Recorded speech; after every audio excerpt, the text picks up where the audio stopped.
બીજું મંત્રી જે આપણે મંત્રીની એક લિંક લીધી છે એમાં ઉદયન મંત્રી અને એમાં પછી એમના પુત્ર વાહડ અને બાહડ જેમણે શત્રુંજયનો 14મો જીર્ણોદ્ધાર કરાવ્યો. તો આ 3 કથાનકો આપણે લઈશું. તો સૌથી પ્રથમ આવશે આચાર્ય હીર વિજયસુરી. આ આપણે જોઈએ તો પર્યુષણમાં લગભગ આ કથાનક આવતું હોય છે, પણ તો પણ કોઈને ખ્યાલ ન હોય તો આ બહુ જ ઇમ્પોર્ટન્ટ છે, એટલે મને થયું આપણે આ લઈ લઈએ. તો આપણે ખ્યાલ છે કે અકબરના વખતમાં ત્યાં અકબરના રાજ્યમાં એક ચંપા શ્રાવિકા કરીને એક શ્રાવિકા હતા કે જેમણે 6 મહિનાના સળંગ ઉપવાસ કરેલા. આપણે કહીએ તો મહાવીર ભગવાનની જે 6 મહિનાની તપસ્યા એમણે કરી હતી, એના પછી આ 6 મહિનાના સળંગ ઉપવાસ આ ચંપા શ્રાવિકાએ કર્યા હતા. અને એના અનુમોદનાર્થે, એના બહુમાન માટે ત્યાંનો જે જૈન સંઘ હતો એમણે એક મોટો વરઘોડો શોભાયાત્રા કાઢેલી, કે જેમાં આપણે ખ્યાલ છે કે શોભાયાત્રામાં વાજિંત્ર હોય, પછી બેન્ડ બાજા બધા હોય, સ્ત્રીઓ મંગલ ગીતો ગાતી હોય, અને એમાં વચ્ચે પાલખીમાં એક આ ચંપા શ્રાવિકાને બેસાડેલી, અને એ દાન દેતા વગેરે બધાને હાથ જોડતા આવી રીતે એ વરઘોડો જતો હતો. હવે આ વરઘોડો પસાર થાય છે ક્યાં? આ રાજમાર્ગો પરથી પસાર થતા થતા એ અકબરનો જે મહેલ હશે ત્યાંથી એ પસાર થતો હતો. તો અકબર પોતાના મહેલમાં ઝરૂખામાં બેઠો બેઠો આ જુલુસને જુએ છે, કારણ એમના માટે તો કોઈ સ્ત્રીનો આવી રીતે વરઘોડો કાઢવો એમને બહુ નવાઈ લાગતું હતું. કારણ આપણે ખ્યાલ છે મુસ્લિમ લોકો એમ પણ ત્યારના જમાનામાં સ્ત્રીનું સ્થાન, જે હમણાં આપણે કહીએ સ્ત્રી સમોવડી પુરુષ સમોવડી નારી, એવું તો હિન્દુમાં પણ નહોતું, અને મુસલમાનમાં તો એમ પણ સ્ત્રીઓનું થોડું સ્તર નીચે જ હોય. તો એમાં એક સ્ત્રીને આવી રીતે બેસાડી પાલખીમાં ને આવી રીતે એમનો વરઘોડો જુલુસ જતો હતો, એટલે આ શહેનશાહ અકબરને, શહેનશાહ હતો એ, તો એને બહુ નવાઈ લાગે છે. અને કે આ કોણ હશે આ સ્ત્રી? તો એ પોતાના સેવકોને આજ્ઞા કરે છે કે જાઓ જઈને તપાસ કરી આવો કે આ શેનું જુલુસ, એ લોકો જુલુસ કે ને મુસ્લિમ લોકો જુલુસ શેનું જઈ રહ્યું છે. તો સૈનિકો તપાસ કરીને આવે છે અને કહે છે કે આ જૈન ધર્મની પાલન કરનારી આ એક શ્રાવિકા છે, જેણે 6 મહિનાના સળંગ ઉપવાસ કર્યા છે. એટલે એનું આ દીર્ઘ તપનું બહુમાન કરવા માટે જૈન સંઘે આ વરઘોડો કાઢ્યો છે. હવે આપણે ખબર છે કે મુસ્લિમમાં પણ રોઝા રખાય છે. They are also not easy. 1 મહિના સુધી રોઝા રખાય કે આખા દિવસ દરમિયાન કાંઈ અનાજ પાણી થૂક પણ ગળવાની નહીં, પણ રાત્રે શું હોય, રાત્રે એ લોકોનું રોજા ખુલે અને આખી રાત ઇવન અર્લી મોર્નિંગ પણ એ લોકો ખાસ રસોઈ વગેરે બનાવી અને એ જમે, અને પછી આખો દિવસ એ લોકોનો ઉપવાસ હોય. આવી રીતે મહિનો દિવસ ચાલે. તો એ રાતના ખાવા મળે તો પણ એને ખબર હતી કે roza is difficult, it's not very easy. તો એમ થાય છે કે મને રોઝા પણ જે આટલું એ લાગે છે, તો એ આ તો 6 મહિના સુધી એનું તપ ચાલવાનું છે, અને એ પણ એ દિવસના પણ નહીં અને રાતના પણ નહીં, કશે એક અનાજનો દાણો પણ મોઢામાં ન નાખે. એટલે એને બહુ નવાઈ લાગે છે આને. પણ એ કહે છે કે હું, એટલે નવાઈ કરતા એને અસંભવ લાગે છે કે કોઈ આવી રીતે રહી જ કેવી રીતે શકે કે દિવસના પણ નહીં ખાવાનું, રાતના પણ નહીં ખાવાનું, અને 6 મહિના સુધી, કે હું જાતે એની ચકાસણી કરું તો હું માનું. અને પછી એને સન્માનપૂર્વક બોલાવે છે અને એમને કહે છે કે આ તમે કેવી રીતે આ કરો છો, એ સંભવિત જ નથી આવી રીતે કરવું. તો ચંપા શ્રાવિકા કહે છે કે ધર્મના બળથી બધું સંભવિત છે. તો કે છે એમ છે તો પછી તમે મને એનું અને પ્રૂફ આપો, એટલે તમે બતાવો. અને પછી કે તમે ભલે ઉપવાસ કરો પણ અહીંયા મહેલમાં રહીને તમે એ ઉપવાસ કરો, અને જેથી એના આજુબાજુ ચોકી પહેરો રાખી શકે. એટલે ખબર પડે કે ખરેખર આ શ્રાવિકા કોઈ વસ્તુ વાપરતી નથી. ઓલી કે છે તૈયાર છે કે ભલે મને તો મારું ઉપવાસામાં મને જે સામાયિક ધર્મનું પ્રભુનું નામ એ લઈને જ હું તો આખો દિવસ ગાળું છું, તો તમે કહેશો તો હું અહીંયા પણ આવવા તૈયાર છું. અને એ ચંપા શ્રાવિકા આ મહિના દિવસના ઉપવાસ આ અકબર શહેનશાહ અકબરના ચોકી પહેરા હેઠળ કરે છે. અને સેવકો આપે છે એનો જે રિપોર્ટ કે હા આ શ્રાવિકા તો કશું જ ખાતા નથી, કે કાંઈ અનાજનો દાણો એમને મહિનો દિવસથી મોઢામાં મૂક્યો નથી. એટલે હવે આ શહેનશાહ, હવે તો શહેનશાહ માનવું જ પડે, કારણ એના જ મહેલમાં એનો ઉપવાસ ચાલતા હતા. એટલે શહેનશાહને નવાઈ લાગે છે કે આ કેવી રીતે શક્ય છે. તો એ કહે છે કે અમારા જૈન ધર્મમાં દેવ, ગુરુ અને ધર્મ એના પ્રતાપથી આ શક્ય બને છે. તો કયો ધર્મ છે? તો જૈન ધર્મ. એટલે હવે ગુરુ કોણ છે? તો એ કહે છે કે આચાર્ય હીર વિજયસુરી એ અમારા ગુરુ છે, પણ એ ગુરુ અત્યારે અહીંયા નથી, ગુજરાતમાં એ વિચરે છે. તો એ કહે છે કે મને તમારા ગુરુને મળવું છે, કે તમે જો આટલા ખાલી એમના શિષ્ય થઈને આટલું કરી શકો છો, તે ગુરુ કેટલા પ્રતાપી હશે.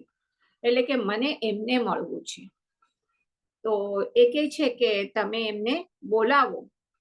એ કહે છે કે અહીંયા ગુજરાતમાં છે, અને તો એ ફરમાન મોકલાવે છે કે મને એ ગુરુને મળવું છે, એટલે કે પાલખી કે હાથી કે ઘોડા જે પણ હોય એમાં તમે એમને લઈ આવો. હવે એનો જે ફરમાન હોય છે એ જઈ અને ત્યાં અમદાવાદ સાઈડ ગુજરાતમાં આચાર્ય હીર વિજયસુરી હોય છે. આ આચાર્ય હીર વિજયસુરી પણ કોણ છે એમનું પણ આપણે થોડુંક આ લઈએ, એમનું આપણે ઇતિહાસ લઈએ. હવે આ ચંપા શ્રાવિકાનું તો અહીંયા એટલે બીકોઝ ઓફ આપણે મેઇન તો આપણે ખ્યાલ છે કે અકબર શહેનશાહ જૈન ધર્મથી પ્રભાવિત થયો હતો, અને જે એના અહિંસાના સિદ્ધાંત વગેરે હતા એણે પોતાના જીવનમાં ઉતારવાનો પ્રયત્ન કરેલો. એણે પર્યુષણ, મહાવીર જયંતિ વગેરે એ દરમાં એમણે અમારી પ્રવર્તન કરાવ્યું હતું. પોતે જે કટ્ટર માંસાહારી હતો, એમ કહેવાય કે સવાશેર ચકલીના જીભનું રોજ જે ભક્ષણ કરતો હતો એ પણ એને ત્યાગી દીધેલું વગેરે ઘણું બધું. એને પછી વિધવાનું થાય તો ધન લઈ લે એ પ્રથા નાબૂદ કરેલી. પાલિતાણા શત્રુંજયમાં જે યાત્રાળુ કર હતો, જિઝિયા કર, એ બધો કર એને માફ કરી દીધેલો. તો એ શેનાથી થયું હતું કે આ આચાર્ય હીર વિજયસુરીના ઉપદેશના પ્રભાવથી. અને એ પણ શેનાથી થયું? આચાર્ય હીર વિજયસુરી અને આ જૈન ધર્મ વિશે કેમ એને જાણવાની અકબરને જિજ્ઞાસા થઈ? તો બીકોઝ ઓફ ચંપા શ્રાવિકાના તપના પ્રભાવ. તો આપણે થોડુંક પહેલા આ આચાર્ય હીર વિજયસુરી વગેરે જાણીએ.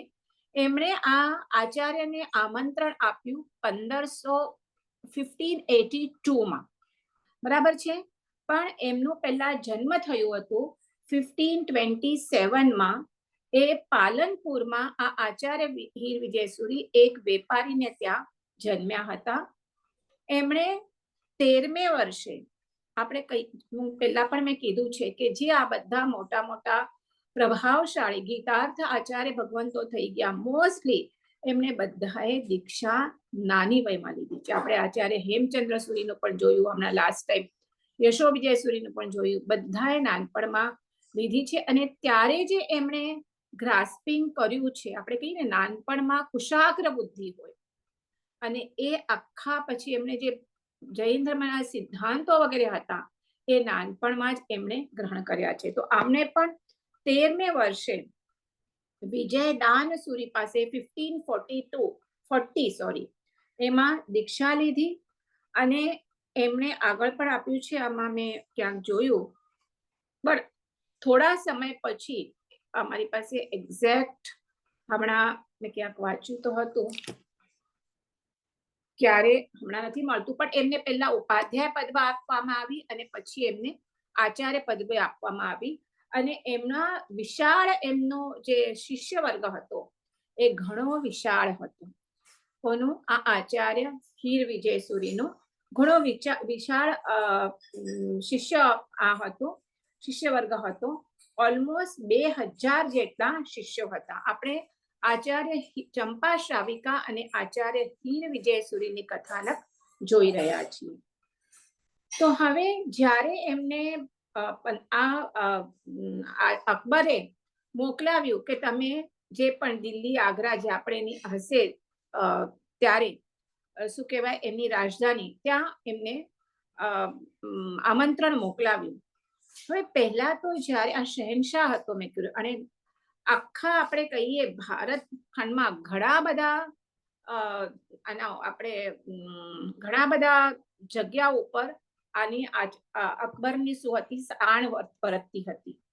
એટલે અને મુગલ બાદશાહ હતો, અને ત્યારે મુગલ બાદશાહ, મુગલ એટલે આપણે કહીએ એક તો મુસ્લિમ ધર્મ, આપણે હિન્દુ લોકોને કાફિર કે, અને હિન્દુઓ પ્રત્યે સખત નફરત ધરાવતા હતા મુસલમાન, જે હમણાં પણ જો કે છે જ, પણ ત્યારનું જે હિન્દુ મુસ્લિમ વાતાવરણ, મુસલમાન પાસે સત્તા હતી. અને એટલે જ્યારે રાજા પાસેથી એટલે શહેનશાહ પાસેથી આમંત્રણ આવે છે ત્યારે જૈન જે સંઘ હોય છે એ ચિંતિત થાય છે.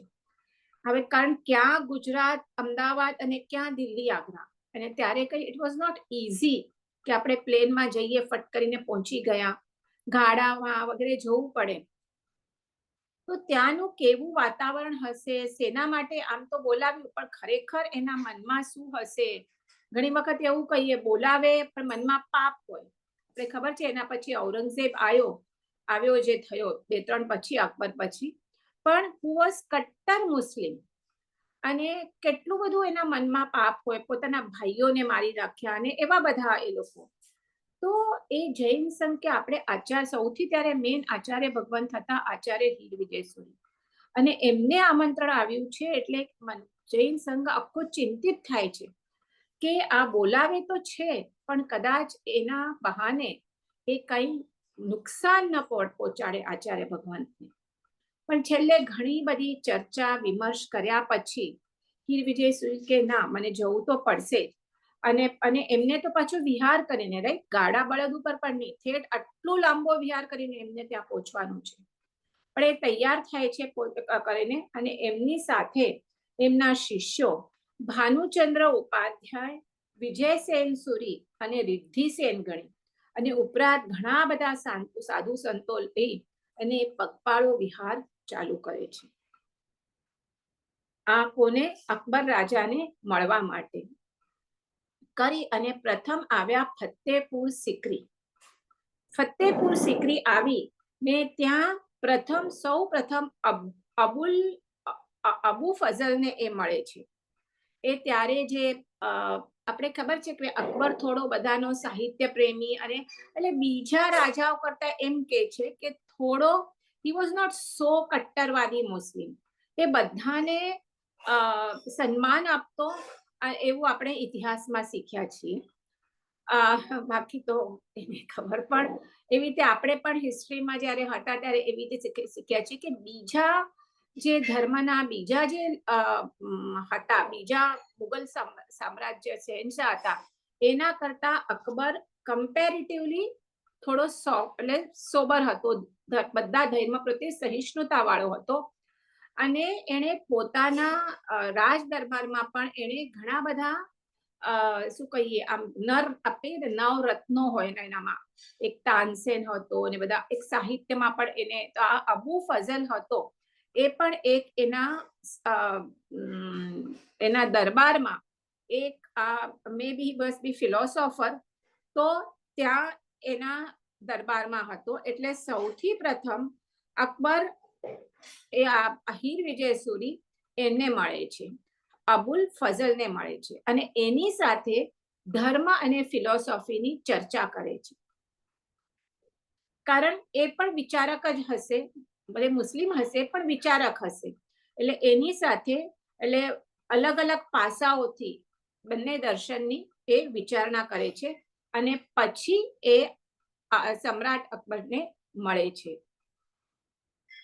અને તે દરમિયાન એને એટલે અકબર છોડીને અહીર વિજય સૂરી ઇસ્લામ વિશે તો ચર્ચા કરે જ છે, પણ સાથે સાથે જરથોસ્ત્રી એટલે પારસી અને ખ્રિસ્તી ધર્મો ગુરુઓ સાથે પણ જૈન દર્શનની ચર્ચા કરે છે અને એમણે સમજાવે છે કે જો આ માનવ જાતિને ટકવું હશે તો અહિંસા is the only and only solution. પછી અનેકાંતવાદની ફિલોસોફી પણ રજૂ કરે છે અને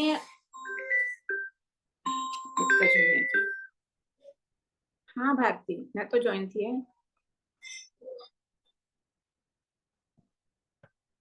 પણ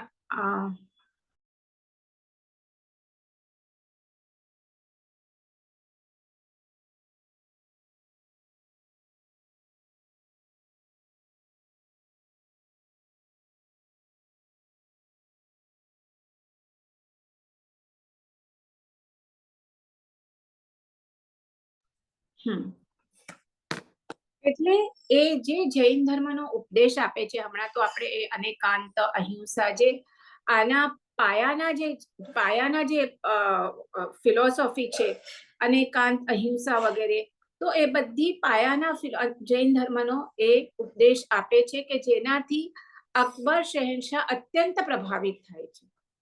અને એનું આપણે જોઈએ કેવી રીતે પ્રભાવિત થાય છે, તો એમણે મેં કીધું એવી રીતે પ્રથમ તો એ અહિંસા પોતાના આચારમાં પણ ઉતારે છે. આપણે જોઈએ તો જે આટલો જે એકદમ ચુસ્ત આપણે કહીએ નોન વેજીટેરિયન હતો, એમાંથી હી ટર્ન ઇન્ટુ વેજીટેરિયન એ પોતે થાય છે. પ્લસ 6 મહિના સુધી પોતાના રાજ્યમાં અમારી આ જે હોય છે અમારી આપણે કહીએ ઘોષણા કરાવે છે, એટલે કોઈની જીવની હિંસા કરવી નહીં. અને એ કહે છે કે પર્યુષણમાં 8 દિવસ પૂરતું, પેલા તો કહે છે જગતગુરુ કે પર્યુષણમાં 8 દિવસ માટે તમે અમારી ઘોષણા કરો, તો કે તમે ખાલી 8 દિવસ માટે કહો છો, પણ હું પર્યુષણના પહેલા 2 દિવસ અને પછીના 2 દિવસ એટલે પેલા તો સળંગ 12 દિવસ માટે એ અમારી ઘોષણા કરાવી છે પર્યુષણના દિવસે, એવી રીતે મહાવીર જયંતિના દિવસે. એવી જ રીતે અહીંયા કહે છે કે જ્યારે પ્રથમ વખત આચાર્ય હીર વિજય સૂરી જ્યારે રાજ દરબારમાં અને અકબરને મળવા માટે આવે છે, તો આપણી એક પ્રથા છે કે કોઈને પણ આપણને ખાસ કોઈ મોટી વ્યક્તિને જ્યારે આપણે બોલાવીએ તો આપણે એનું સ્વાગત કરીએ. તો એ સ્વાગતના પ્રતીક રૂપે અકબર શહેનશાહ એમના માટે લાલ જાજમ બિછાવે છે.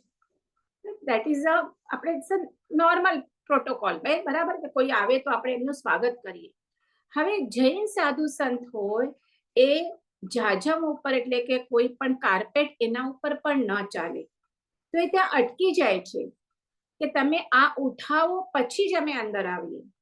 તો એને નવાઈ લાગે છે કે શું કામ, આ તો કઈ નથી, કારણ પેલા પાલખીનું કહે છે તો પાલખી ના પાડી દે છે કે અમે શું છીએ, અમે લોકો જૈન સાધુ સંત છીએ અને અમે અમારા માટે પાલખી વગેરે વ્યર્થ છે, અમે કેવળ વિહાર કરીને જ આવીએ. કે છે ભલે તમે ચાલતા આવો, પગે આવો ભલે, પણ એટલીસ્ટ આના ઉપર શું વાંધો છે. તો ત્યારે એ કે છે તમે જાજમ ઉઠાવો, એટલે હું તમને સમજાવું. સેવકોને કહે છે જાજમ ઉઠાવો તો નીચે સૂક્ષ્મ જીવ જંતુ હોય, ઘણી વખત હોય ને કીડી વગેરે, તો કે હમણાં અમે જાજમ ઉપર પગ રાખીને ચાલીએ તો આ બધાની હિંસા થાય. એટલે ત્યારે જ આ અકબર કહે છે કે એને ખ્યાલ આવે છે કે જૈન ધર્મમાં આ જે જૈન ધર્મના સાધુ છે એ કેટલા સૂક્ષ્મ અહિંસાનું પાલન કરે છે. અને આવી રીતે આપણે એટલા પ્રભાવિત થયા કે એમણે એ પોતે તો મોટા ભાગના દિવસે શાકાહારી થાય છે, પ્રાણીઓ અને પક્ષીઓને કતલ પર પ્રતિબંધ મોકલે છે, માછી અને એમનો જે અકબર બાદશાહનો જે પ્રિય શોખ હતો શિકાર, એ છોડી દે છે કરવાનું. કારણ હીર વિજય એવું કહેવાય છે કે હીર વિજય આચાર્ય હીર વિજય સૂરી એક વખત અકબરને કહે છે કે માણસનું પેટ છે એ પ્રાણીઓની કબર કેવી રીતે બની શકે, કારણ તમે પ્રાણીઓને મારી અને તમે ખાઓ એટલે શું થાય, એ તમારા પેટમાં જાય, એટલે તમે પ્રાણીઓની કબર કેવી રીતે બની શકે. એટલે આ બધું આપણે કહીએ તો ઘણા બધા આચાર્ય હીર વિજય સુરીનું આ અકબર રાજાને શું કહેવાનું આપણે અહિંસક બનાવવા માટે ઘણો મોટો ફાળો છે. અને ઘણા ટાઈમ સુધી એ ત્યાં રોકાય છે. રોજ અકબર રાજા એમનું વ્યાખ્યાન, એમનું વાણી વગેરે સાંભળતા. અને પછી જ્યારે એ કહે છે કે હવે અમને જવું છે, કારણ બહુ ટાઈમ સુધી તો જૈન સાધુ એક ઠેકાણે રહી ન શકે, તો એ કહે છે તમે, પેલા તો ના પાડે છે કે નહીં જાઓ, પણ પછી કહે છે કે તમે જાઓ છો તો તમારી જે આ પ્રસાદી છે અમને રોજ કોઈ સંભળાવે એવી કઈ વ્યવસ્થા કરતા જાઓ. અને ત્યારે કહે છે કે આ આચાર્ય હીર વિજય સુરી એમના શિષ્ય મને લાગે છે શાંતિચંદ્ર કોઈને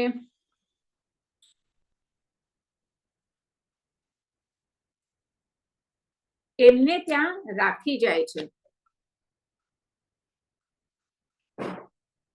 શિષ્ય શાંતિચંદ્રને એ ત્યાં છોડી જાય છે કે તમે એમને આ રોજ જૈન ધર્મનો ઉપદેશ આપવાનો ચાલુ રાખો.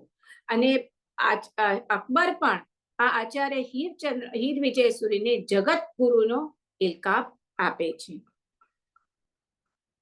તો આવી રીતે આપણે કહીએ કે એમના શાંતિચંદ્રને છોડી જાય છે, અને પછી એના પછી એમના શિષ્યો ભાનુચંદ્ર, સિદ્ધિચંદ્ર એ બધાને પણ એ કે છે તમે અહીંયા રહો દિલ્હી આગ્રામાં, અને આ અકબરને રોજ આપણા જૈન ધર્મનો ઉપદેશ સંભળાવજો. તો આવી રીતે આપણે આ આચાર્ય હીરચંદ, આમ તો આ કથા ઘણી જાણીતી છે, પણ મને થયું તો પણ કોઈને ન ખ્યાલ હોય તો એક વખત કહી દઈએ, કારણ ઇટ્સ વેરી ઇમ્પોર્ટન્ટ ઓલ્સો. હવે આના પછી આપણે બે આજે કથાનકો લઈશું. એક છે મહામાત્ય ઉદાયન, અને પછી એમના પુત્રો વાહડ બાહડ, જેમણે શત્રુંજય તીર્થનો 14મો જીર્ણોદ્ધાર કરાવ્યો. પ્રથમ આપણે ઉદાયન મંત્રીનું લઈએ. આ ઉદાયન મંત્રી એકચ્યુઅલી જે આપણે સિદ્ધરાજ જયસિંહ, જેની આપણે કથા જોઈ કુમારપાળ રાજા પહેલા, કે જે આપણે આચાર્ય હેમચંદ્રની કથા જોઈ, કે આચાર્ય હેમચંદ્ર આ બેઉના એમના ગુરુ ન કહેવાય સિદ્ધરાજ જયસિંહના, પણ એમને એના પ્રત્યે અત્યંત બહુમાન હતો, અને એમનું એક ખાસ સ્થાન હતું એમના રાજદરબારમાં. અને પછી કુમારપાળ રાજા તો ટોટલી આચાર્ય હેમચંદ્ર વિજય એટલે કલિકાલ સર્વજ્ઞ હેમચંદ્રાચાર્યને સમર્પિત હતા. તો આ ઉદાયન મંત્રી એ સમયની આપણે વાત છે કે આ રાજા સિદ્ધરાજ જયસિંહના મંત્રી હતા. શ્રીમાળી વંશના હતા અને વેપારી હતા, વેપારીના પુત્ર હતા. પ્રથમ આ ઉદયન મહેતા, મેં નામે ઉદયન મહેતા, પ્રથમ એ મારવાડમાં રહેતા હતા, વાઘરા ગામમાં, પોતાના પત્ની અને 2 પુત્રો સાથે, અને ઘીનો વ્યાપાર કરતા હતા. પણ ત્યાં એમનો સમહાવ વેપાર સારો ચાલતો ન હતો, આર્થિક પરિસ્થિતિ ચાલી ન હતી. એટલે તેઓ પોતાની પત્ની અને પુત્રો, 2 પુત્ર હતા મેં કીધા, ચાહડ અને બાહડ, તો એવી રીતે બધાને સાથે લઈ અને એ આવે છે કર્ણાવતી નગર. આ કર્ણાવતી નગર આવે છે, ત્યાં એમનું એમ તો પેલા કોઈ હોતું નથી, પણ હવે કે છે અહીંયા મારું કે છે ને કે હવે નસીબ અજમાવવા માટે એ સ્થળાંતર કરે છે. અને ત્યાં કોઈ એમના હશે ત્રિભુવન સિંહ કરીને હોય છે, અને એની પત્ની હોય છે લક્ષ્મી ભાવસા, એ એમને આશરો આપે છે. એ એમને પોતાનું એમનું જે એક્સ્ટ્રા ઘર વગેરે હશે એ રહેવા માટે આપે છે.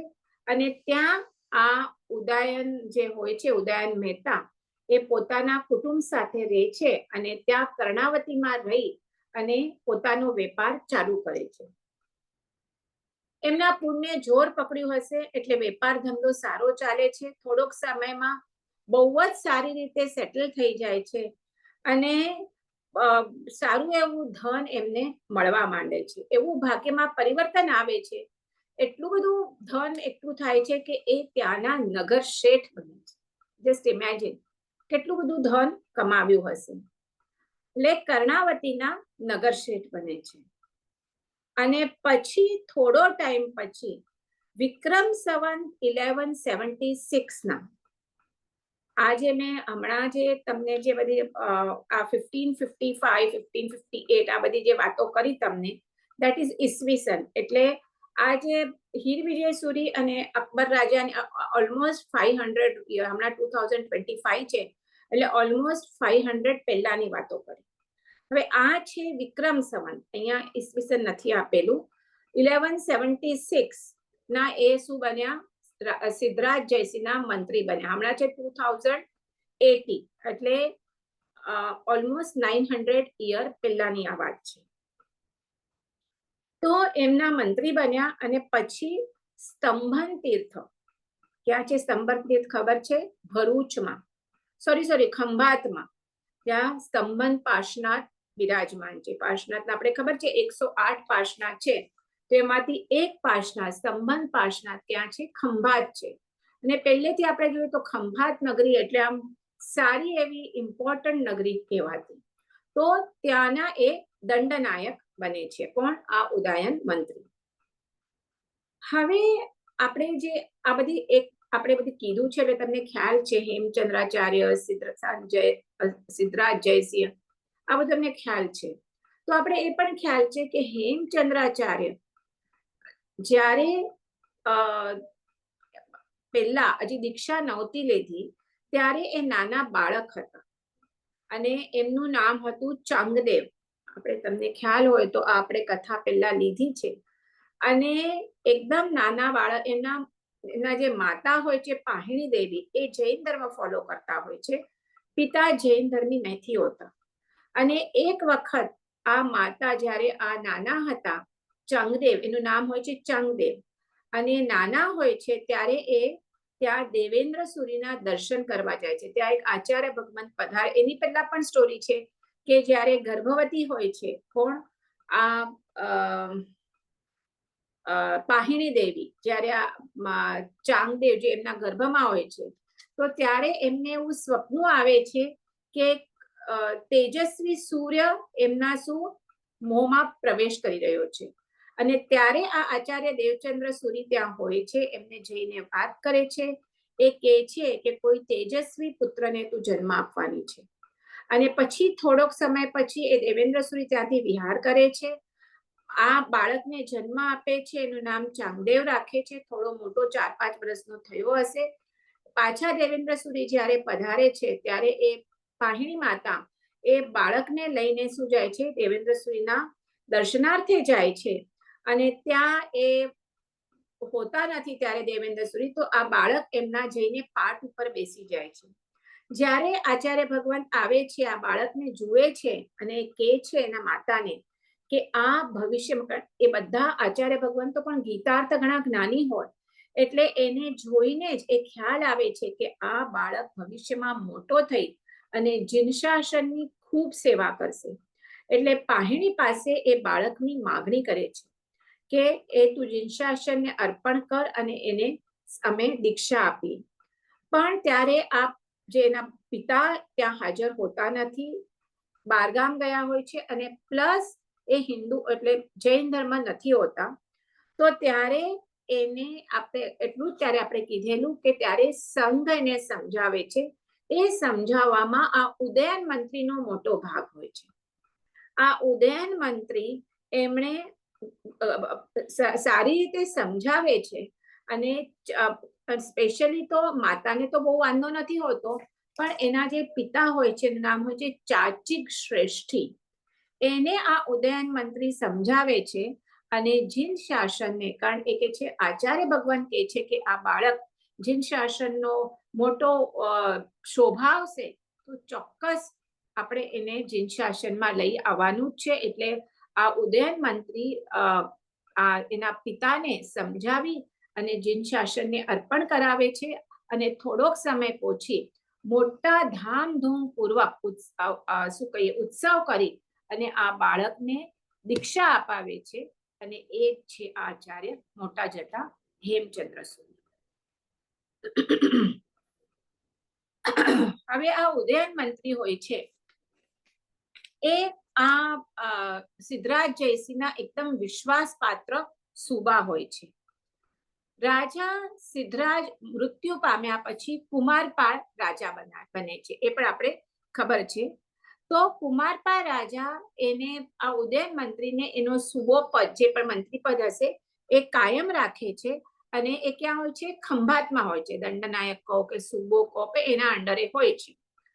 અને હવે એ મોટા થયા હોય છે એટલે એના પુત્ર બાહડને, ઉદયન મંત્રી પોતે હવે તો એજ જ થયા હશે, એટલે બાહડને મહામાત્ય બનાવે છે. અને આંબળ હોય છે, બે પુત્રો હોય છે ને, બાહડ અને આંબળ, એને દંડનાયક બનાવે છે. હવે આ ઉદયને જીન શાસનની ખૂબ સેવા કરી છે. કઈ કઈ કરી છે? તો એમણે કર્ણાવતી માં 72 દેરી વાળો ઉદયન વિહાર બનાવે છે, આખું જીન મંદિર જેમાં 72 દેરીઓ હોય છે. અને એ 72 દેરીઓ એટલે એમાં ભૂતકાળના 24 તીર્થંકર, વર્તમાનના 24 તીર્થંકર અને ભવિષ્યના 24 તીર્થંકરોના જીન પ્રતિઓની પ્રતિષ્ઠા કરાવે છે. અને એ આજે પણ કે એના ખંડિયરો પણ હવે ઓલમોસ્ટ 900 વર્ષ થઈ ગયા, એટલે એના ખંડેરો છે એ કે નર ઉદા નરોડાના તપોધનવાસમાં વિદ્યમાન છે, જે એમણે કરાવ્યા તે. પછી ધોળકામાં એને ઉદાવસહી નામે પણ એક જીન મંદિર બંધાવે છે કે જ્યાં સિમંદર સ્વામીના ભવ્ય પ્રતિમાની પ્રતિષ્ઠા કરે છે. અને એના પછી એ ગુજરાતમાં મંત્રી બન્યા હોય છે. આ મંત્રી બન્યા પહેલા એની પાસે ધન તો આવી ગયું હોય છે. અને ખંભાતમાં પણ એ સુંદર જીન મંદિર બનાવ્યું હતું કે ખંભાતમાં ત્યાંના સુબા હતા એટલે, અને ત્યાં રોજ એ પૂજા વગેરે કરતા હોય છે. હવે એક વખત એવું થાય છે કે આ મહામંત્રી ઉદયન હોય છે એ શેત્રુંજય તીર્થની દર્શન એટલે તીર્થના જાત્રાએ ગયા હોય છે. ત્યારે ઉપર જાય છે એ જાત્રા કરવા, દાદાના દર્શન કરવા. તો એ વખતે જે મંદિર આપણે હમણાં જોઈએ છીએ એ લાકડાનું મંદિર હોય છે, પથ્થરનું મંદિર હોતું નથી. અને જુએ છે કે એક ઉંદર, એક જે દીવાની વાટ હોય, પ્રભુ પાસે વાટ હોય, એ જલતી વાટ લઈ અને અહીંયાથી ત્યાં દોડાદોડ કરતો હોય છે. હવે લાકડાનું મંદિર છે અને આ ઉંદર ઓલી લાકડાની ઓલી દીવાની વાટ લઈને અહીંયા દોડાદોડ કરી રહ્યો છે. અને જો એની સાથે પોતાના દરમાં અંદર ચાલી જાય, ઓલા સળગતી વાટ સાથે, અને ત્યાં જ મૂકી દે તો શું થાય? આગ લાગવાના ખૂબ ચાન્સીસ વધી જાય. એટલે રખેવાળો તો એના પાછળ લાગીને ઓલી વાટ છોડાવી દે છે. પણ આ દ્રશ્ય મહામાત્ય જુએ છે ઉદયન મંત્રી, અને એને થાય છે કે હમણાં તો આ રખેવાળોએ છોડાવ્યું, પણ આ બધું આ કહીએ ને સેફ નથી. આ જો આ બાય ચાન્સ આગ લાગશે તો આટલા આ શેત્રુંજયના પ્રભાવશાળી મંદિરોનો નાશ થશે. એટલે આનો જીર્ણોદ્ધાર કરી અને નવું મંદિર બંધાવવું જોઈએ. હવે આ એમના મનમાં એક સંકલ્પ થાય છે. અને ત્યારે શું થાય છે, એ જ્યારે આ વાત બને છે ત્યારે એ જતા હોય છે યુદ્ધ માટે.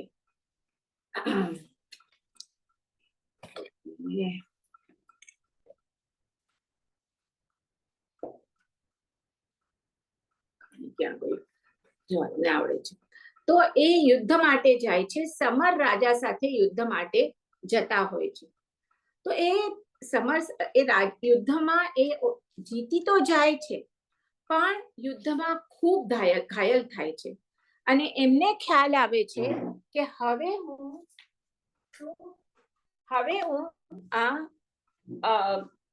એટલે પાછો જીવતો રહેવાનો નથી. કારણ કે એક તો ઉંમર પણ ઘણી થઈ ગઈ હોય છે, અને સાથે સાથે બહુ શું કહેવાય, બહુ બધા વોન્ડ્સ, બહુ બધા ઘાયલ પણ થયા હોય છે.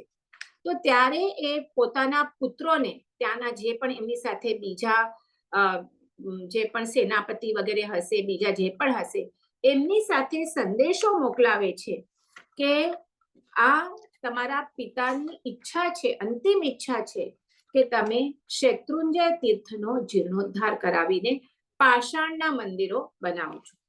એટલે કેટલી આપણે કહીએ જિનશાસન પ્રત્યે એમને દાજ હતી કે હવે જુએ છે પોતાનું અંતિમ કાળ નજીક છે અને પોતે તો જીવી શકવાના નથી, એમને ખ્યાલ આવી જાય છે, પણ કે આ બહુ જરૂરી છે તો પોતાના કે મારા પુત્રોને આ સંદેશો અપાવજો.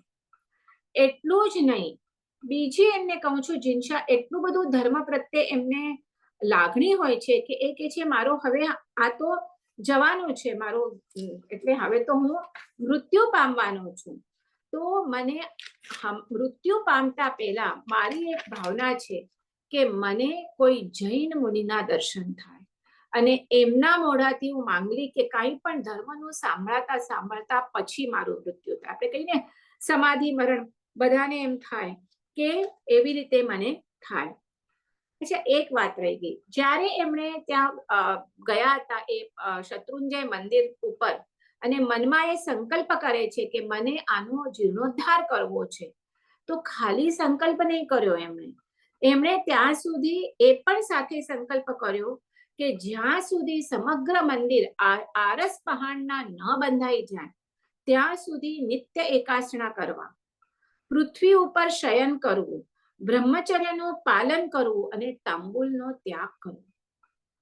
જ્યારે આવા જ્યારે અભિગ્રહ લે છે ત્યારે જ એમના એટલું જ્યારે વીર્ય ફોરવે છે ત્યારે જ આ એમના આ સંકલ્પ એ શું થાય છે, સંપૂર્ણ થાય છે. ખાલી સંકલ્પ મનમાં વિચાર કર્યો એટલો નહીં, એ સંકલ્પ સંપૂર્ણ થાય એના માટે શું શું કીધું, નિત્ય એકાસના કરવા, ભૂમિ શયન કરવું, બ્રહ્મચર્યનું પાલન કરવું અને તાંબુલનો ત્યાગ કરવો.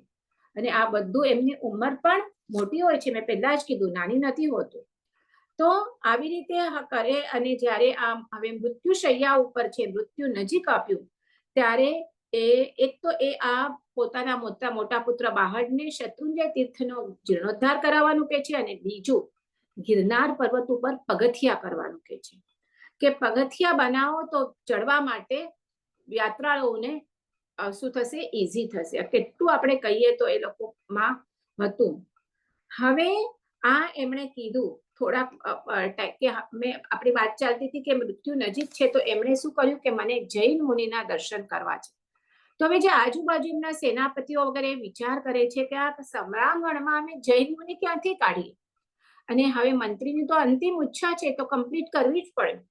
એટલે એમણે એક કોઈ બહુરૂપિયો હોય એને જૈન મુનિનો વેશ અપાવે છે અને થોડુંક નવકાર મંત્ર વગેરે શીખવાડે છે એમને, કારણ એ કહેશે કે મને માંગલિક કે કંઈ પણ સંભળાવો, એનું વેશ આપી અને એને ત્યાં લઈ જાય છે.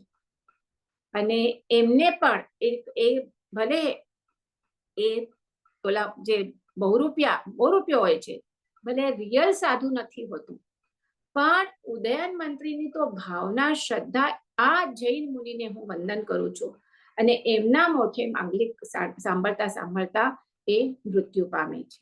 એટલે કેટલા સારા ભાવમાં એ રહે છે. હવે આ બહુરૂપિયાને પણ થાય છે કે મારા જેવો એક તુચ્છ બહુરૂપિયો કે જે આટલા મોટા ઉદયન મંત્રી, ત્યારે તો he was almost after the Raja king, કે એમણે પણ જૈન સાધુનો વેશ લીધો તો મને મીન્સ આ વેશને નમન કર્યું. તો આ જૈન સાધુનો કેટલો પ્રભાવશાળી હશે. એટલે એણે પણ શું કર્યું કે હવે મને આ બહુરૂપિયાનું નથી જોઈતું, હું ખરેખર જૈન સાધુ બનીશ. અને એ ખરેખર દીક્ષા લે છે અને સારી રીતે દીક્ષા પાલન કરી મારા ખ્યાલ પ્રમાણે છેલ્લે અનશન કરી અને શું થાય છે, એ પોતાનું શરીરનો ત્યાગ કરે છે. બરાબર છે. કલ્યાણ થશે અને શુદ્ધ સાધુ જીવન પાળી અંતે ગિરનાર તીર્થમાં જઈને એ અનશન કરીને દેત્યા કરે છે. એટલે એ પણ પોતાનું આત્મકલ્યાણ કરી જાય છે. તો આવી રીતે આપણે આ ઉદયન મંત્રીનું જોયું. હવે એમણે જે આદેશ આપ્યો તો પોતાના પુત્રોને, તો એમાંથી પહેલા શું કીધું છે, એક બે ચીજો કહે છે, એક શત્રુંજય તીર્થનો જીર્ણોદ્ધાર અને બીજું હોય છે ગિરનાર ઉપર પગથિયા. તો બે પુત્ર હોય છે, આંબડ અને બાહડ. પેલા આપણે આંબડનું જોઈએ, જેને પછી રાજાએ આમના પછી એને દંડનાયક બનાવ્યો છે અને એ પોતે કવિ હોય છે અને એની સાથે સાથે પરાક્રમી પણ હોય છે, ઉદાર પણ હોય છે, ઘણું દાન પણ આપતું હોય છે.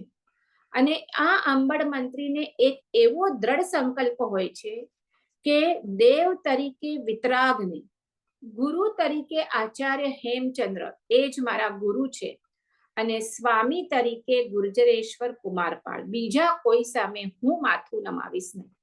આ ત્રણ છોડીને બીજા કોઈ સામે હું માથું નહીં નમાવું.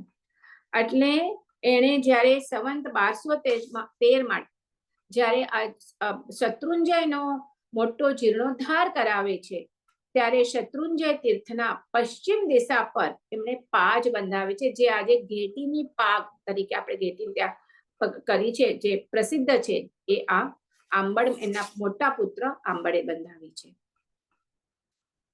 એવી જ રીતે એટલું જ નહીં, પછી એમણે ભરૂચમાં પણ શકુનિકા વિહાર કરીને બીજો જે મંદિર છે, એ પણ અત્યંત જીર્ણ થઈ ગયો છે. એનો પણ એમના પિતાએ કીધેલો કે એને જીર્ણોદ્ધાર કરાવજો, તો એને પણ જીર્ણોદ્ધાર શરૂ કરે છે.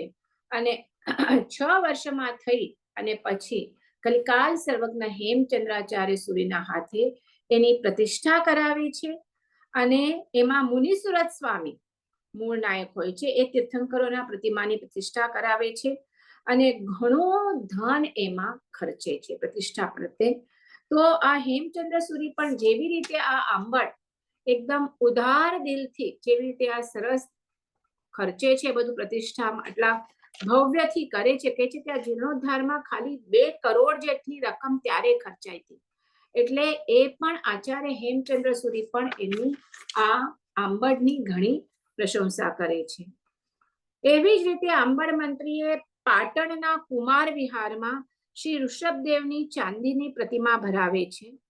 ધોળકામાં જે ઉદાવસે ઉદયન મંત્રીએ મંત્રી જીનપ્રસાદ બંધાવ્યો હોય છે, તો તેને પણ મોટો બનાવે છે. અને છેલ્લે આ કુમારપાળ રાજાનું મૃત્યુ થાય છે, અને એના પછી આખી આપણે કહીએ ને તો આખું જૈન ધર્મનું જેટલું કુમારપાળ રાજા વખતે એ એકદમ શિખરમાં હતો, આખી એની આજે એના પછી જે રાજા થાય છે અજયપાળ, કે જે ગુજરાતનો રાજા થાય છે કુમારપાળ પછી, તો એ અત્યંત જૈન ધર્મનો દ્વેષી હોય છે, એક્ઝેક્ટલી આપણે કહીએ ને અપોઝિટ. અને એમણે જૈનો પર ઘણા જુલમ કર્યા છે. હવે ત્યારે હજી તો આંબડ મંત્રી હોય છે, એટલે આ સીધો પણ એ છુપી રીતે એને શું કરે છે, એના ઘેર માણસો મોકલાવે છે. મંત્રીને ખ્યાલ આવી જાય છે કે આ અજયપાલ રાજાએ મને મારવા માટે માણસો મોકલાવ્યા છે, એટલે ઘરે જાય છે, તીર્થંકર પરમાત્માની પૂજા કરે છે, જે એમનું જીનપ્રસાદ હશે એ, અને અનશન સ્વીકારે છે, કે એને ખ્યાલ આવે છે કે હવે હું જીવવાનો નથી, કારણ રાજાએ માણસો મોકલાવ્યા છે. અને પોતાને માણસોને લઈ અને લડવા નીકળે છે, અને સામે આવે છે, અને એ માણસો સાથે લડતા કે એમને વિખેરતા ત્યાં જ આ આંબડ મંત્રીનું મૃત્યુ થાય છે. એટલે આ છે. અને હવે આપણે આ જે બીજો પુત્ર વાહડ છે, બાહડ કે વાહડ, જેણે શત્રુંજય તીર્થનો ઉદ્ધાર કરાવ્યો. આ બીજા બધા ગિરનાર પર પગથિયા અને બીજા બધા આ આંબડ મંત્રીએ કરાવ્યા, અને જે શત્રુંજય તીર્થનો ઉદ્ધાર કરાવ્યો છે આ બીજા પુત્ર વાહડ. આપણે જોઈએ ને શત્રુંજય તીર્થની આપણે જોઈએ તો એક વખત લઈશું, એના ટોટલ 16 ઉદ્ધાર થયા છે. સૌથી પ્રથમ શત્રુંજય પર આદેશ્વર પરમાત્માનું જે મંદિર બંધાવ્યું છે એ ભરત ચક્રવર્તીએ, એમના પુત્રે ઇન્દ્રના આદેશ અનુસાર એમણે શું બનાવ્યું છે, આ ઋષભદેવ પરમાત્માનું મંદિર બનાવ્યું, ઋષભદેવ ભગવાનની મૂર્તિ સ્થાપન કરી. એટલું જ નહીં, જે ભાવિમાં 24 તીર્થંકર થશે એમની પણ એ આકારની એમણે મૂર્તિઓ સ્થાપન કરી હતી. પણ પછી કાળક્રમે, આ તો હવે કરોડો વર્ષો પહેલાની વાત છે, કાળ આપણે ખબર છે કે થોડા ટાઈમ પછી શું થાય, પાષાણ મંદિરો હોય તો એ જીર્ણ તો થતા જ જાય. એટલે એના પછી આજે આપણે જે જોઈએ છીએ, એટલે એના પછી જીર્ણોદ્ધાર થતા ગયા. શું આ સૌથી પ્રથમ જે થયું એ ભરત ચક્રવર્તીએ આ શત્રુંજય પર મંદિર બનાવ્યું, અને એના પછી આપણે જોઈએ તો એ તો મોક્ષે ગયા એના પછી 6 કોટી વર્ષ પછી 6 કોટી વર્ષ પછી શું થયું? એમના અયોધ્યા એમના જ વંશમાં 8મા દંડવીર્ય નામે રાજા થયા. અને એ ઋષભદેવ પ્રભુ પ્રત્યે દ્રઢ ભક્તિ વાળા હતા. તો આખી એની પણ સ્ટોરી છે, આપણે જોઈએ. આપણે નથી લેતા, પણ હું એટલું કહું છું, મળશે ટાઈમ તો એ પણ આપણે લઈશું. તો એ જે પછી જીર્ણ થઈ ગયા હોય છે, તો બીજો જીર્ણોદ્ધાર આ દંડવીર્ય રાજા કરાવે છે. અને આવી રીતે આગળ જેમ જેમ ટાઈમ પાસ થતો જાય તેમ તેમ શું થાય, આ જે ડેરા હોય છે તે પાછા ડેરા એટલે શત્રુંજયનું ઉપર જે જીન પ્રસાદ હોય તે પાછા એના શું થાય, એનો જીર્ણોદ્ધાર કરાવે. મેં એકચ્યુઅલી જોઈએ તો આપણે હમણાં પણ કરી શકીએ છીએ. હમણાં જોઈએ તો લઈ લઉં, કારણ આમાં આપણો જીર્ણોદ્ધારનું જ આવશે. તો એ કહે છે કે આખી એમાં જોઈએ, હું નેક્સ્ટ ટાઈમ ડિટેલમાં વધારે લેશું. હમણાં ખાલી એટલું જ કહું છું કે આ તીર્થો આ કરતા કરતા આ છેલ્લે આપણે જોયું કે 13મા એટલે છેલ્લે જે ઉદયન મંત્રી જ્યારે દર્શન કરવા ગયા ત્યારે લાકડાનું મંદિર હોય છે, અને ત્યારે 13 જીર્ણોદ્ધાર થયા હોય છે. અને એ જુએ છે અને એમને થાય છે કે અહીંયા આરસ પહાડનું મંદિર હોવું જરૂરી છે. એટલે એમનો પુત્ર, આ નાનો પુત્ર જે હોય છે વાહડ, એ શું કરે છે, એમણે કુમારપાળ રાજાના રાજ્ય ભંડારમાંથી, ત્યારે હજુ કુમારપાળ રાજા હોય છે, બોલો અજયપાલ તો આપે જ નહીં. અને કુમારપાળ રાજા તો ચુસ્ત જૈન ધર્મના હતા. આપણે જોયું, બધું શ્રાવક હતા, 12 વ્રત પાલન કરતા હતા, અને પછી ગણધર ભગવાન પણ થવાના છે. આપણે આરતીમાં પણ રોજ એમનું નામ લઈએ છીએ. તો એમના આજ્ઞાથી, એટલે એમની પાસેથી આજ્ઞા લઈ અને રાજ્ય ભંડારમાંથી લઈ શું કરે છે, દ્રવ્ય લઈ અને ઈસવીસન સંવંત 1200માં જીર્ણોદ્ધાર ચાલુ કરે છે. શત્રુંજય તીર્થના મૂળ દેરાસરનો મોટો દેરાસ કરે છે. 11 વર્ષ સુધી આ જીર્ણોદ્ધાર ચાલે છે. અને સંવંત 1211માં દેરાસર તૈયાર થઈ જાય છે. પણ હવે આજે કથા આવે છે કે શું થાય છે, આપણે દેરાસર હોય તો કોઈ ભમતી હોય, બરાબર, આપણે પ્રદક્ષિણી આગળ ભમતી હોય તો ઉપર છે, હાઈટ પર છે, એટલે એનાથી શું થાય છે, એ વચમાં ખાલી જગ્યા હોય ને ભમતી, એટલે જે આપણે પ્રદક્ષિણા કરીએ, તો જ્યારે એને પહાડ ઉપર છે, તો જ્યારે તોફાની હવા આવે તો એના ઉપર દબાણ આવે, અને દબાણ આવે અને શું થાય છે, આટલું સરસ સુંદર દેરાસર બાંધેલું આખું પડી જાય છે.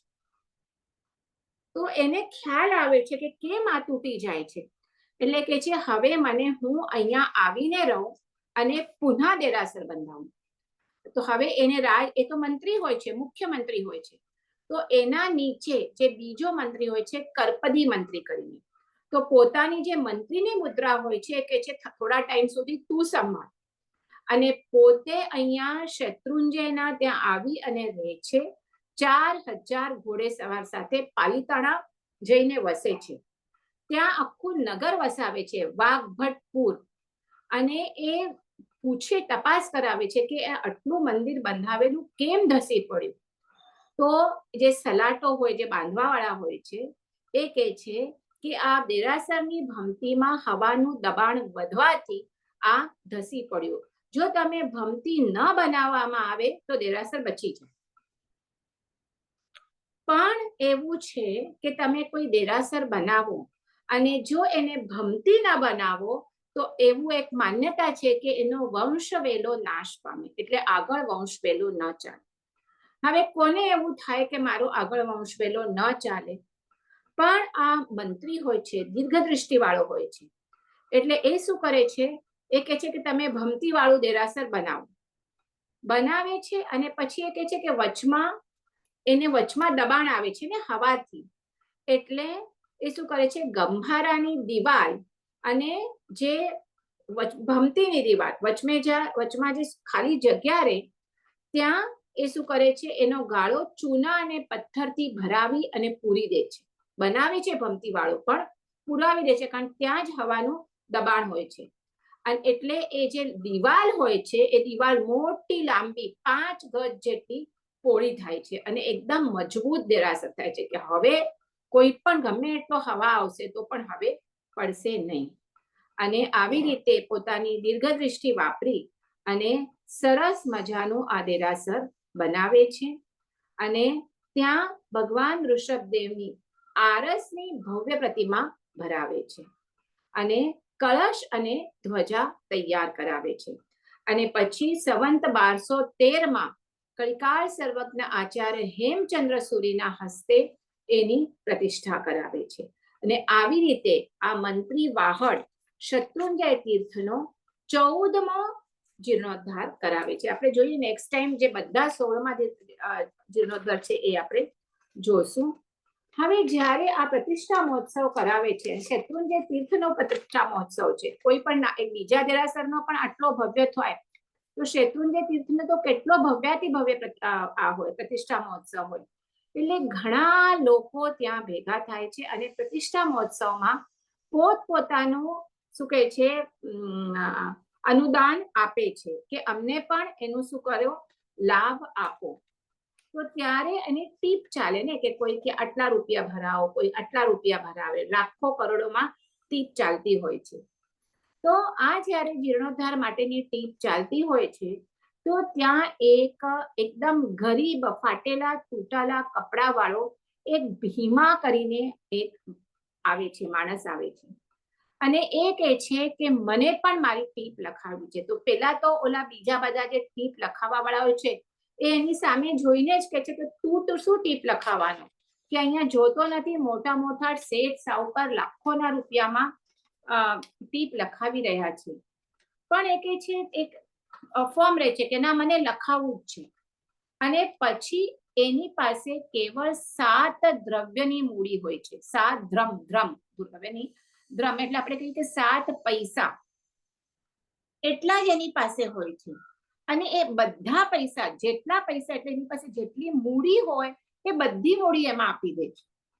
હવે આ બધા શેઠ સાહુકાર ભલે લાખોમાં લખાતા હશે પણ એમની પાસે 1 કરોડ હોય તો એમાંથી ચલો એ 10 લાખ લખાવે, 20 લાખ લખાવે, બીજા તો પૈસા એમની પાસે બાકી રહે ને.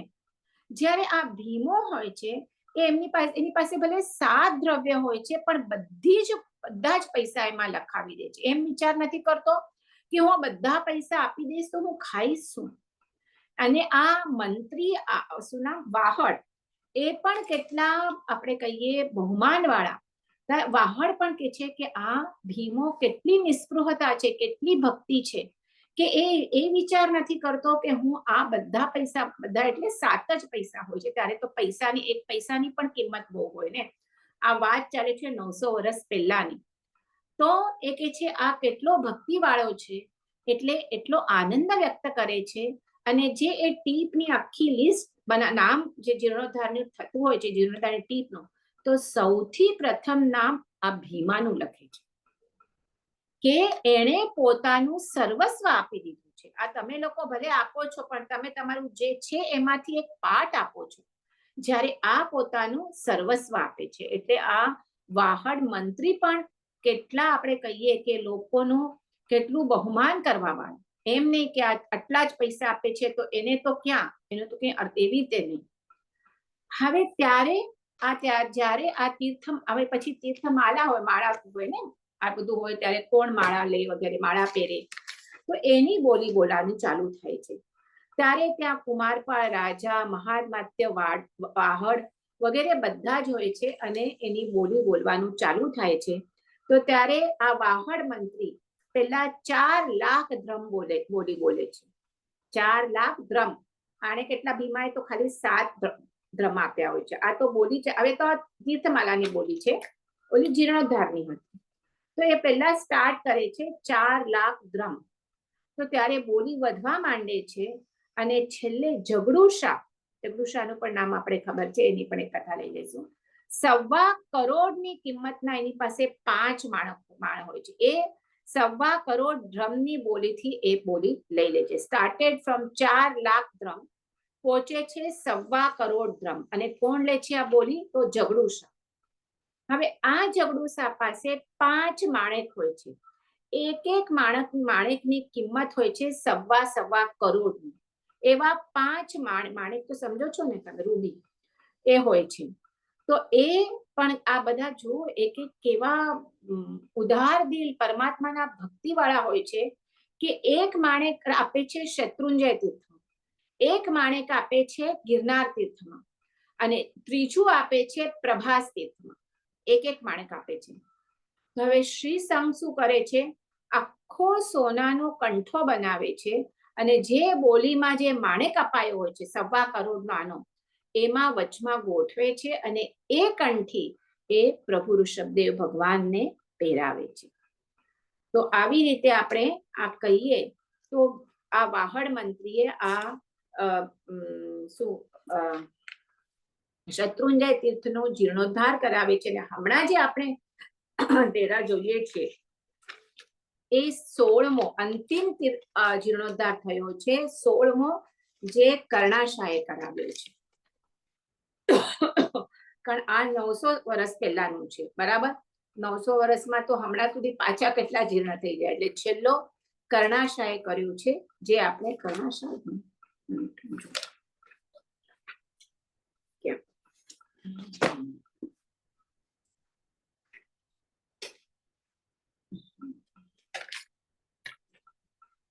કર્ણાશાહ નહીં, સોરી, કર્માશાહ 16મો જીર્ણોદ્ધાર કરેલો છે. એને પણ મને લાગે છે 1587માં, એટલે એનો પણ ઓલમોસ્ટ 500 વર્ષ તો એને પણ થવા આવ્યા.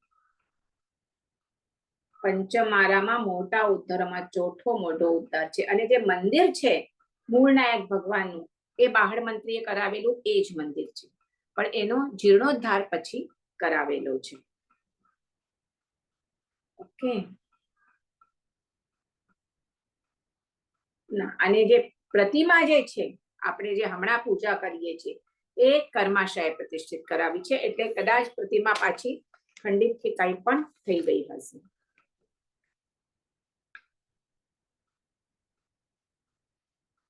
તો આવી રીતે બીજા પણ એમણે આપણે કહીએ તો વાહડે, આજે મંત્રી વાહડે ઘણા બધા ગિરનાર ઉપર પણ ઘણું બધું એમણે કામ કર્યું છે. ત્યાં પણ બીજી 5 જે આપણે બંધાવી છે વગેરે ઘણા બધા આ બેઉ ભાઈ અને એમના પિતા ઉદયન મંત્રી, એમણે આ આપણે તીર્થો જે છે શત્રુંજય તીર્થ, ગિરનાર તીર્થ, એવી જ રીતે એમણે બીજા પણ ખંભાતમાં બીજા પણ ઘણા ઠેકાણે મંદિરો બનાવ્યા છે, જીર્ણોદ્ધાર કરાવ્યા છે, અને જીર શાસનના ઘણા કાર્ય કર્યો છે. આ બધાનો આપણે ઘણી ઘણી અનુમોદના. આ બધું કહેતા કંઈ જ્ઞાગના વિરુદ્ધ બોલાયું હોય તો મિચ્છામી. નેક્સ્ટ મંગળવારના આપણે મળશું. જય જિનેન્દ્ર બધાને. જય જિનેન્દ્ર, થેન્ક યુ.